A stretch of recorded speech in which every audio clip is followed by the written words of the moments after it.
Question number 2, check the injectivity and surjectivity of the following function. हमें यहाँ पर कुछ फंक्शन दे रखे हैं, हमें यहाँ पर इंजेक्टिविटी और सर्जेक्टिविटी चेक करनी है। इंजेक्टिविटी होती है फंक्शन 1 होना चाहिए और सर्जेक्टिविटी होती है ऑन टू फंक्शन होना चाहिए। दोनों की दोनों इन पांचों पार्ट्स में हमें चेक करने हैं। तो पार्ट 1 है, हमें जो फंक्शन है उसके अंदर वैल्यूज़ यूज़ करनी है, वो नेचुरल वैल्यूज़ यूज़ करनी है, नेचुरल वैल्यू ही पुट करनी है और नेचुरल वैल्यू ही आनी चाहिए। और जो फंक्शन हमें यूज़ करना है वो है f of x is equal to x square. तो यहाँ पर लिख देंगे f of x is equal to x square. अब 1 फंक्शन चेक करने के लिए हमें क्या करना है, एरो डायाग्राम सभी क्वेश्चन में बनाना है, उसी से हम क्लियर करेंगे। तो यहाँ पे सबसे पहले हम एरो डायाग्राम बना लेंगे। अब यहाँ पर वैल्यूज़ पुट करनी है, नेचुरल वैल्यूज़ ही पुट करनी है और आनी भी नेचुरल वैल्यूज़ ही चाहिए। तो नेचुरल वैल्यूज़ होती हैं 1 2 3 4 5। इस तरीके से यहाँ पर भी हमारी वैल्यूज़ होंगी 1 2 3 4 5 अप टू सो ऑन। तो सबसे पहले मान लो हमने 1 पुट किया यहाँ पे, ओके। 1 पुट करने पर 1 का स्क्वायर ही होगा, तो इमेज बनेगी 1। अगर हम 2 पुट करते हैं तो 2 का स्क्वायर होगा 4। इस तरह से 1 का 1, फिर 2 का होगा 4, आगे कहीं आएगा 9, ओके। 2 की इमेज बनेगी 4।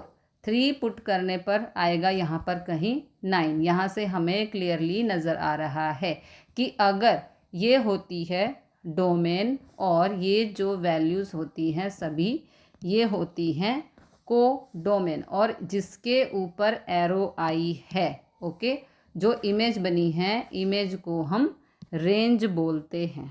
3 पुट करने पर 9, ओके।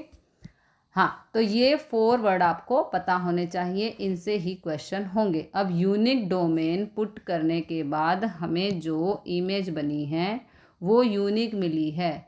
हमें अगर हम डोमेन की वैल्यू अलग अलग पुट करते हैं तो हमारी इमेज जो है वो अलग अलग बन रही है, तो उस फंक्शन को 1 फंक्शन कहेंगे। तो यहाँ पे लिखेंगे हम, for every unique domain range is unique so it's 1 function. तो इसे हम 1 फंक्शन बोल सकते हैं। So it's injective function. Now इसमें दूसरी चीज़ हमें बतानी है, सर्जेक्टिविटी। इसकी सर्जेक्टिविटी चेक करनी है।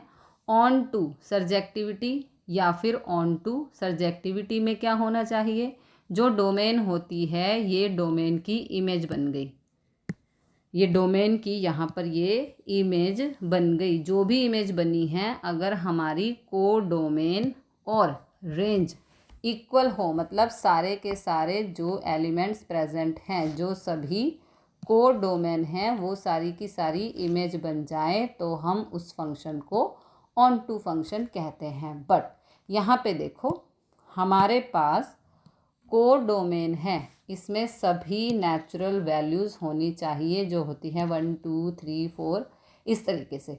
और जो हमारी रेंज आई है, रेंज में एलिमेंट हैं, क्या क्या एलिमेंट हैं, 1 4 9 16 इस तरह से, ठीक है। इस तरीके से वैल्यूज़ आई हैं। तो क्या को डोमेन रेंज के इक्वल है? नहीं, क्योंकि देखो 1 के बाद सीधा 4 आया है, 2 और 3 मिसिंग है रेंज के अंदर। तो हम यहाँ पे लिखेंगे रेंज इज़ सबसेट ऑफ को domain so it's not surjective function. अगर मान लो रेंज के अंदर भी ये ही वैल्यूज़ आ जाती, ये वाली 1 2 3 4 अप टू सो ऑन, तो हमारी को डोमेन रेंज के इक्वल होती और ये हमारा सर्जेक्टिव फंक्शन हो जाता।